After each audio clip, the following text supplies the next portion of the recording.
Bonjour, aujourd'hui je vais vous parler de valoriser sa production scientifique. L'objectif de cette vidéo, c'est d'abord vous présenter une situation en état des lieux à partir du constat qui a été fait dans les années 90, que pour chaque chercheur, chaque enseignant-chercheur, il fallait publier ou mourir, évidemment, au sens figuré de la maxime. Je vous présenterai quelques données mondiales sur la production de la recherche scientifique, un petit focus sur la situation des pays du Sud. Enfin, je vous expliquerai très brièvement, comment on mesure et comment on peut améliorer son audience. Et l'objectif de ce cours, c'est bien d'améliorer son audience. Et donc, je vais vous proposer trois outils. D'abord, comment construire sa page de référence bibliographique sur Google Scholar Citation.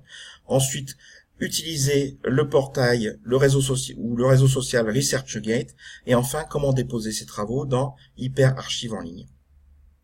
Alors d'abord un petit point d'explication sur cette maxime publish or perish. C'est une phrase un petit peu choc qui a été, je dirais, publiée à travers un ouvrage dans les années 90 et qui a beaucoup secoué la communauté universitaire, qui se rend compte à cette époque-là que effectivement les travaux des chercheurs et des enseignants-chercheurs effectivement passent par la publication de leurs travaux, c'est la première chose, et ensuite par la lecture de leurs travaux, et enfin par effectivement la citation de leurs travaux. Aujourd'hui, Publish or Perish est un logiciel en ligne accessible à tout le monde et qui permet simplement de mesurer l'impact d'un auteur ou d'une revue sur l'ensemble de la communauté scientifique. Alors le principe est simple, il est basé sur l'analyse des citations d'un article ou d'une revue par les autres auteurs. Aujourd'hui, effectivement, avec les nouvelles technologies, alors déjà dans les années 90 c'était déjà des nouvelles technologies, mais il est facile aujourd'hui de mesurer le fil de citation d'un article. Un article est publié dans une revue, il va être cité par des auteurs dans des autres revues, et le principe est qu'on peut faire de l'analyse bibliométrique sur les différents articles et évidemment sur les différentes revues. Alors aujourd'hui, la carrière des scientifiques dépend largement de la mesure de leur impact en termes de citation. C'est quelque chose qui est absolument courant dans les pays du Nord, pour la promotion, pour le recrutement, pour la promotion, pour la carrière des enseignants-chercheurs. Finalement, l'impact qu'ils ont à travers leurs publications, par leur index de citation, va influer sur leur carrière. Ceci, évidemment, commence aussi à venir dans les pays les plus pauvres en termes de recherche scientifique, parce que le Conseil africain et malgache de l'enseignement supérieur commence à introduire des mesures, finalement, de la citation, des mesures de la visibilité des travaux de leurs chercheurs pour leur carrière. Alors, quelques données au niveau mondial. Ce graphique vous présente les différentes, le poids finalement des chercheurs en fonction des différentes régions du monde, et vous voyez que les régions du monde qui produisent finalement, concentrent le plus grand nombre de chercheurs, la première d'entre elles c'est l'Asie, suivie par l'Europe et l'Amérique, et vous voyez sur le graphique que l'Asie à elle seule finalement concentre plus que 35%, presque 40% aujourd'hui de la part mondiale de chercheurs employés. Alors concernant le continent africain, aujourd'hui effectivement, il se marque par finalement un très faible taux de chercheurs dans la part mondiale, qui équivaut finalement à la part de l'Océanie, qui est effectivement un continent beaucoup plus petit en termes de territoire émergé, et beaucoup moins peuplé que le continent africain. Alors évidemment, tout ceci va s'en ressentir sur l'impact, si vous voulez, de la production scientifique au niveau mondial. Cette carte est une carte qu'on appelle en anamorphose, c'est-à-dire que les pays sont rétrécis ou gonflés en fonction de la valeur qu'on cherche à mesurer. Et là, il s'agit effectivement de l'impact scientifique, et on voit l'hypertrophie de l'Europe et des États-Unis, y compris de la Corée du Sud qui apparaît en violet sur la carte, par rapport aux pays du Sud, l'Amérique du Sud et l'Afrique qui disparaît presque par rapport à sa taille normale. Ceci montre simplement que l'impact de la production scientifique des chercheurs africains est relativement peu visible dans le monde. Alors, consécutivement à, je dirais, cette stratégie de publier ou mourir qui a donc émergé dans les années 90, on a vu une explosion dès la fin des années 80 du nombre d'articles publiés par les enseignants, chercheurs et les chercheurs du monde entier. Et entre 2006 et 2007, on a dépassé la barre de 1,5 million d'articles publiés dans le monde, ce qui est absolument considérable. Aujourd'hui, on considère que, pour parler du savoir en général et pas seulement des articles scientifiques, on considère que la quantité de savoir disponible sur Internet, alors en comptant tout, les cours sur YouTube, tout ce que vous pouvez avoir comme cours en ligne, etc., cette quantité de savoir double tous les 18 mois, c'est la valeur aujourd'hui qui est retenue. Alors, comment finalement, pour revenir à notre problématique de mesure et de visibilité des travaux des chercheurs et des enseignants-chercheurs, comment ça se passe? Alors, il existe un certain nombre d'indices de métriques bibliographiques, l'indice H, le H contemporain, le I10, etc. On va surtout se concentrer sur l'indice H, qui en fait est assez simple. C'est cet indice H vaut le nombre n d'articles cités n fois. Alors par exemple, si vous avez rédigé et publié plutôt 14 articles et que vous avez les 7 premiers articles, si vous les classez par ordre décroissant de citation, les 7 premiers articles qui ont été au moins cités 7 fois, eh ben votre indice H vaut 7. C'est assez simple. Alors évidemment, votre indice dépend de la production scientifique, mais aussi des revues dans lesquelles vous publiez, c'est-à-dire de la notoriété de la revue. Alors la vôtre et celle de la revue comptent. Quand on publie un article dans Nature, une très grande revue ou la plus grande revue scientifique, qui va être très lu, votre article, qui va évidemment suivre un processus de sélection draconien, va être beaucoup cité. Votre notoriété joue aussi, c'est-à-dire qu'on cherche à suivre la publication de telle ou telle personne parce que le sujet sur lequel travaille telle ou telle personne intéresse une partie de la communauté.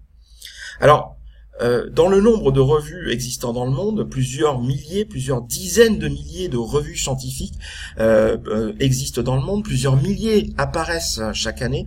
La plupart des revues ont un niveau d'audience extrêmement faible, si vous voulez, et ça c'est un problème, notamment pour les chercheurs du Sud, qui ont un niveau d'audience, une espèce de plate-fond de verre qui est lié à la fois, je dirais, au fait de leur faible nombre en termes de production scientifique, et au fait que les revues dans lesquelles ils publient sont des revues à faible audience. Alors évidemment, l'objectif de ce cours est de comment on peut modestement, mais efficacement agir sur son audience en utilisant quelques outils simples qui sont présents sur Internet. Alors le premier de ces outils est Google Scholar Citation, et cet outil est très facilement accessible. Vous devez d'abord vous connecter sur le site internet scholar.google.com/citations, et ensuite vous devrez utiliser votre compte Google pour renseigner un certain nombre de différents champs. Et dans un premier temps, c'est Google Scholar qui va construire la liste de vos productions à partir de très nombreuses bases de données dont il dispose. Une fois ça fait, vous pourrez également ajouter des articles, vérifier et supprimer des références d'homonymes, ça arrive, et puis aussi fusionner des doublons, puisque Google interroge énormément de bases de données. Il peut que certaines publications soient en double. Souvent, par exemple, un certain nombre de publications publient le titre et le résumé en français et en anglais, et ça arrive dans certaines bases de données de les avoir en double. Alors, comment ça se passe quand on regarde de l'extérieur quelqu'un qui a déjà sa page sur Google Scholar Citation?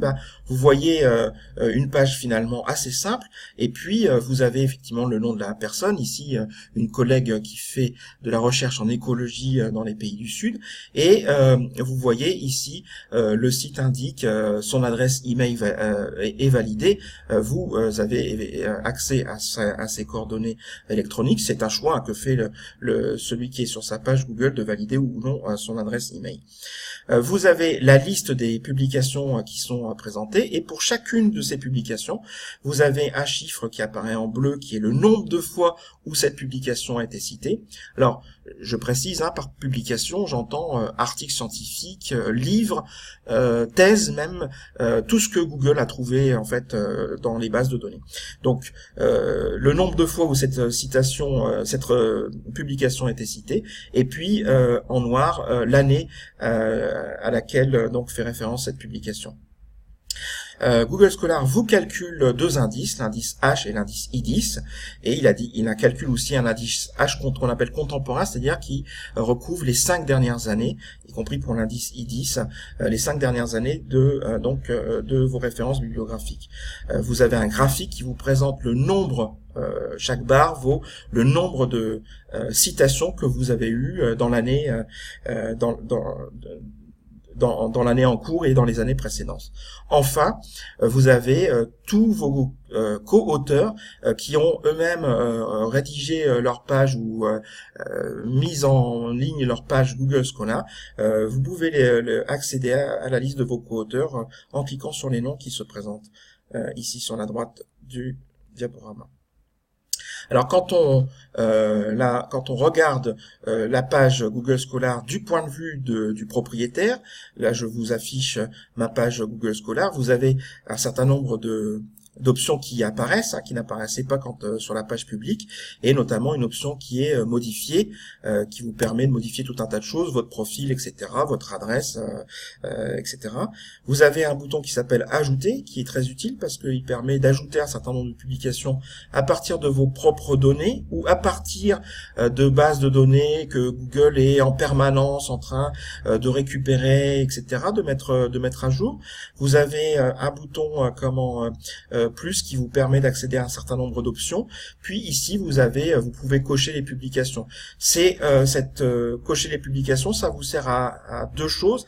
La première, c'est de fusionner des doublons si il apparaît, et surtout de supprimer des publications d'homonymes qui viendraient se glisser dans votre page de publication, puisque Google peut ajouter automatiquement un certain nombre de publications et vous devez purger de temps en temps votre liste de bibliographie. Alors ceci est effectivement un travail auquel doivent s'atteler les gens qui ont des noms courants et qui ont beaucoup d'homonymes. Alors ResearchGate, c'est autre chose, c'est un réseau social de chercheurs et d'enseignants-chercheurs ouvert à toute personne rattachée à une institution. Donc vous vous y connectez en tapant www.researchgate.net et vous pouvez vous connecter avec votre compte Google ou votre compte Facebook. Alors c'est un réseau social qui a aussi la même utilité que Google Scholar, c'est-à-dire que vous allez avoir la liste de vos références, vous avez aussi la possibilité de déposer vos travaux et c'est surtout ça qui diffère par rapport à Google Scholar, c'est-à-dire que vous allez déposer le PDF ou le texte de telle ou telle publication, mais à condition évidemment d'avoir les droits, puisque quand vous avez une publication publiée dans une revue, le format de la revue il est de droit à la revue et généralement vous n'avez pas le droit de vous en servir comme bon vous semble. Alors, vous avez aussi d'autres fonctionnalités d'un réseau social, c'est-à-dire que vous pouvez déposer des jeux de données, par exemple, et puis vous pouvez suivre un certain nombre de chercheurs, et donc dès que ce chercheur dépose une publication dans ResearchGate, vous êtes prévenu qu'un tel a déposé cette publication, et vous pouvez être suivi. Voilà. Vous pouvez poser des questions, il y a des forums au niveau de la communauté. Alors, comment se présente une page finalement dans ResearchGate? Vous avez effectivement, vous êtes connecté sur votre compte ici. Vous reconnaissez ma tête, et puis vous avez la personne dont vous êtes en train de regarder le compte. Ici, un chercheur du Maroc, toujours en écologie. Vous pouvez lui envoyer des messages. Vous avez l'adresse, le lien avec son institution, ici c'est l'Institut scientifique du Maroc. Vous pouvez voir l'ensemble de ses contributions, c'est-à-dire par contribution, ResearchGate entend ouvrages, ça peut être des articles que vous avez déposés si vous avez les droits de déposer, et vous pouvez aussi avoir déposé des jeux de données ou des photos ou ce que vous voulez. ResearchGate calcule aussi un indice d'audience. Il explique pas vraiment comment il calcule cet indice d'audience, mais cet indice d'audience est calculé sur finalement l'audience de vos travaux et puis l'audience du réseau. C'est-à-dire que c'est un indice qui cumule, si vous voulez, deux choses, à la fois l'audience de vos travaux par le jeu des citations et l'audience du réseau social, combien de fois on regarde vos travaux, qui se connecte, etc., etc. Alors enfin, je termine par HyperArchive en ligne. C'est un site de dépôt de texte dédié aux chercheurs et aux enseignants-chercheurs. Lui n'a pas de côté réseau social, même si on peut discuter un petit peu, on peut échanger, mais il a défini un espace dédié aux pays membres du Conseil africain malgache de l'enseignement supérieur auquel vous accédez en tapant hal-auf.archive-ouvert.fr. Et donc ce site en fait se présente de la manière suivante. Il faut comment se connecter. Vous allez donc créer votre compte, puis vous allez je dirais suivre toute une procédure pour vous présenter, pour définir qui vous êtes, puis ensuite vous avez toutes les informations pour pouvoir déposer vos travaux. Alors à différence de ResearchGate, HAL va faire un contrôle de vos droits, c'est-à-dire que si vous voulez déposer un PDF d'une revue, de vos publications, HAL fait un contrôle et si vous n'avez pas les droits, il va refuser de votre dépôt. Alors il faut regarder, ça c'est un point important, quand vous publiez dans une revue, il faut regarder quels sont vos droits. Vous signez un contrat en tant qu'auteur avec l'éditeur de la revue, et certaines revues acceptent que vous déposiez votre texte sous format Word par exemple, c'est-à-dire le texte qui a été envoyé à la revue, et donc ce texte-là, normalement, vous avez les droits de déposer, il ne sera pas sous le format de la revue. Certaines revues acceptent que vous déposiez le PDF de la revue au bout d'un certain nombre d'années. Donc tout ça, ça va dépendre de la revue à laquelle vous avez déposé vos papiers. Alors, je ne vais pas détailler comment fonctionne HAL, je le ferai dans une prochaine vidéo, mais sur LinkedIn, réseau social très connu des professionnels, vous avez dans l'option SlideShare, vous avez plusieurs PowerPoint qui vous présentent comment on dépose pas à pas, comment on dépose un article dans HAL et comment on recherche et on gère sa bibliographie dans HAL. Je vous remercie, vous me retrouverez très bientôt sur la chaîne YouTube Bric-à-Brac Universitaire et vous pouvez avoir d'autres informations sur le site internet à universitaire.info.